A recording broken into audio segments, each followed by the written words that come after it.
Asus Zenfone Max Pro M1 April release ചെയ്തപ്പോൾ Redmi note 5 പ്രോൻ്റെ direct competitor ആയിട്ടാണ് ഇറങ്ങിയത്. Redmi note 5 pro ആ സമയത്ത് ഏറ്റവും സെയിലെടുത്തിയ ഫോണാണ്. അപ്പം നമുക്കിതിനെക്കുറിച്ച് ഇപ്പോൾ ഒരു ചെറിയൊരു വിശകലനം നടത്താം. അത് എങ്ങനെയാണ് ഇത്ര മാസം കൊണ്ട് എങ്ങനെയാണ് അത് ടേൺ ഔട്ട് ചെയ്തതെന്നുള്ളത്. കാരണം ഇന്ന് അസൂസ് അവരുടെ pro M2 Asus Zenfone max Pro M2 ഇറക്കുന്നതാണ്. അപ്പം നമുക്ക് നോക്കാം ഇത് ഇത്ര മാസം കൊണ്ട് എങ്ങനെയാണ് ഇത് ഏജ്ഡായെന്ന്. അപ്പോൾ നമുക്ക് ആദ്യം സംസാരിക്കാവുന്ന അസൂസിൻ്റെ ഡിസൈനെ കുറിച്ചാണ്. പ്രത്യേകിച്ച് വ്യത്യാസം എന്നത് റെഡ്മി നോട്ട് 5 പ്രോ തന്നെ മെറ്റാലിക് ആയിട്ടുള്ള ഡിസൈനാണ്. ഒരു യൂണിബോഡി ഡിസൈൻ പോലെ ഫീൽ ചെയ്യുന്ന ഈ ഡിവൈസ് ഒരു പ്രത്യേകിച്ചൊന്നും പറയാനൊന്നുമില്ല. ഇനി ഫിംഗർ പ്രിൻറ്റ് സ്കാനറുണ്ട്, ഫേസ് അൺലോക്ക് ഉണ്ട്, ഡ്യുവൽ ക്യാമറയുണ്ട്, നോച്ചില്ല, 3.5 ഹെഡ്ഫോൺ ജാക്കുണ്ട്. അങ്ങനെ ഒരുവിധപ്പെട്ട എല്ലാ ഫീച്ചേഴ്സും ഉണ്ട്. USB Type-C എല്ലാം മൈക്രോ USB ആണെന്നുള്ള പോരായ്മയോടെ ഉണ്ടെങ്കിലും ഡിസൈൻ വൈസ് ഇത് ഒരു കുഴപ്പമില്ലാത്ത ഒരു ഡിസൈനാണ്. പിന്നെ അതിൻ്റെ ഇപ്പോൾ മാജിക് ബോക്സിന് എക്സ്ട്രാ ആക്സസറി അവർ തരുന്നു എന്നുള്ളൊരു അഡ്വാൻറ്റേജാണ്. ഡിസൈൻ തിരക്കിടില്ല എന്ന് പറയാം. പിന്നെ ഡിസ്പ്ലേയെക്കുറിച്ച് പറയുകയാണെങ്കിൽ ഡിസ്പ്ലേ ഒരു ആവറേജ് ഡിസ്പ്ലേ ആണ്. 5.99 ഇഞ്ചിൽ ഫുൾ HD+ ഡിസ്പ്ലേ ആണിത്. അതിന് 450 നിറ്റ്സ് ബ്രൈറ്റ്നസ് ഉണ്ടെന്നാണ് പറയുന്നത്. പക്ഷേ എൻ്റെ ഒരു പേഴ്സണൽ അഭിപ്രായത്തിൽ എനിക്ക് ഈ ഡിസ്പ്ലേ അത്ര ഇഷ്ടമല്ല.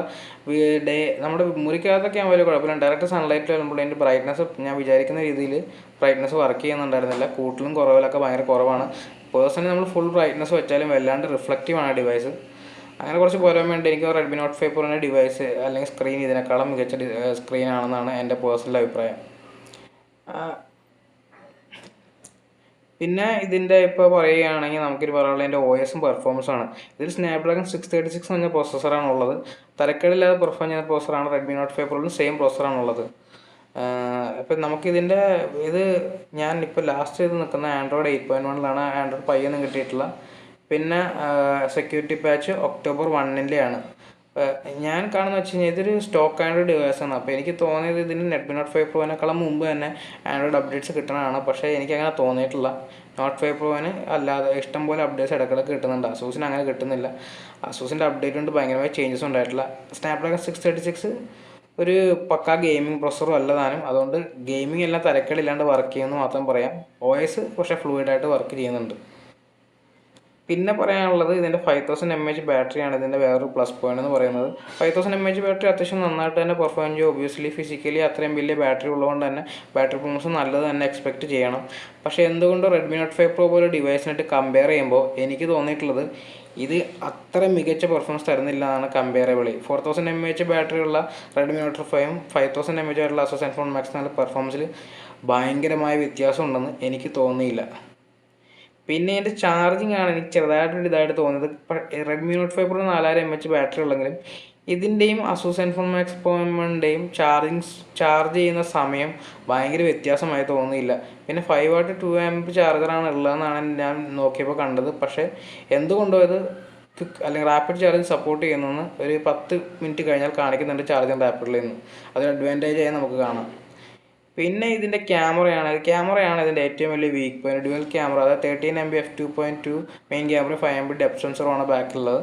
പിന്നെ ഫ്രണ്ടിൽ 8MP ക്യാമറയാണുള്ളത്, f2.2 അപ്പേർച്ചർ ഉള്ളത്. പക്ഷേ ഒരു മികച്ച ക്യാമറ എക്സ്പീരിയൻസ് അല്ല ഈ ഫോൺ തരുന്നത്. എനിക്ക് അത്ര ഇഷ്ടമായി തോന്നില്ല. ഡേ ലൈറ്റിൽ തിരക്കില്ലാത്ത പിക്ചേഴ്സ് തരുമെങ്കിലും എനിക്ക് തോന്നുന്ന കോൺട്രാസ്റ്റും കളറും ഒക്കെ വളരെ കുറഞ്ഞ പിക്ചേഴ്സാണ് തരുന്നത്.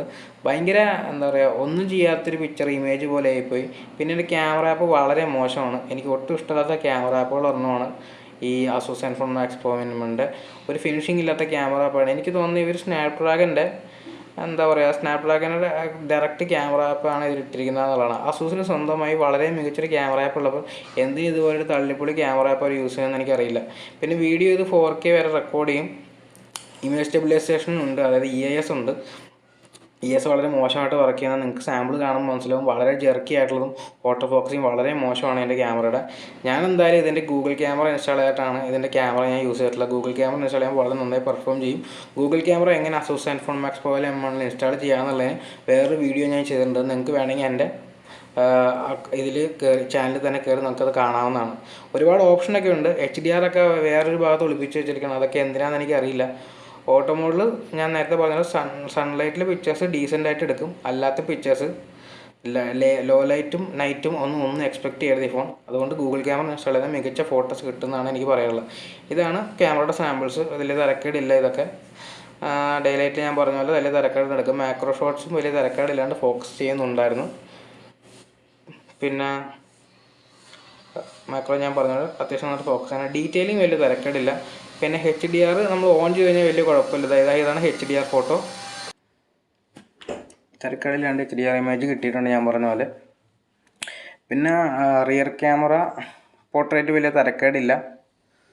ഭയങ്കര അടിപൊളിയാണെന്ന് പറയില്ല, തിരക്കേടില്ലാത്ത രീതി കിട്ടി. പക്ഷേ ലോ ലൈറ്റ് വളരെ മോശമായിരുന്നു എൻ്റെ പേഴ്സണൽ അഭിപ്രായത്തിൽ. ഇപ്പോൾ നോക്കുകയാണെങ്കിൽ തന്നെ ഒരു ഡീറ്റെയിലിംഗ് ഇല്ല, വളരെ പെയിൻ്റ് അടിച്ച പോലെ ഇരിക്കുകയാണ്, അത്ര ക്വാളിറ്റി ഒന്നുമില്ല. പിന്നെ പലപ്പോഴും ഫോക്കസ് മര്യാദയ്ക്ക് ആവാറില്ല ലോ ലൈറ്റിൽ. അത്യാവശ്യം ഞാൻ പിക്ചേഴ്സ് എടുത്തിട്ടുണ്ട് ഇത് വെച്ചിട്ട്. ഞാൻ ഗൂഗിൾ ക്യാമറ യൂസ് ചെയ്യണമെങ്കിൽ വളരെ മികച്ച പിക്ചേഴ്സ്, അതായത് ഈ ഹാർഡ്വെയർ മാക്സിമം യൂട്ടിലൈസ് ചെയ്യുന്ന പിക്ചേഴ്സ് കിട്ടുന്നത് എനിക്ക് പറയാനുള്ളൂ. പിന്നെ സെൽഫി വലിയ തിരക്കേടില്ല എന്ന് മാത്രമേ പറയാൻ പറ്റൂ. ഭയങ്കര ബ്ലാൻഡാണ്, ഭയങ്കര പ്ലെയിനാണ് സെൽഫീസ്. അതായത് പോർട്രേറ്റ് സെൽഫിയും തിരക്കേടില്ലാണ്ട് അത് ചെയ്യുന്നുണ്ട്, കട്ടൗട്ട് ചെയ്യുന്നൊരു സബ്ജക്റ്റിനാണ്. ഇനി നമുക്ക് വീഡിയോ സാമ്പിൾസ് കാണാം. Rear camera sample of Asus Zenfone Max Pro M1.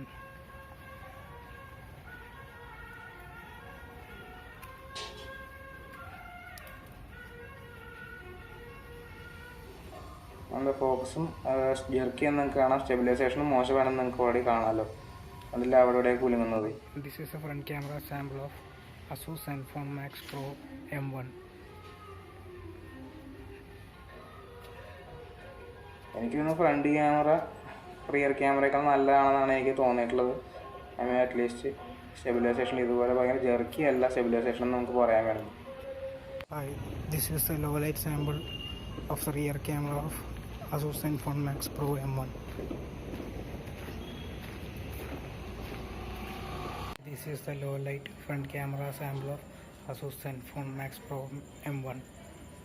Low ലൈറ്റിൽ ഒന്നും കാണാൻ പറ്റില്ല, ഫ്രണ്ട് ക്യാമറ അത്രയും മോശമാണത്.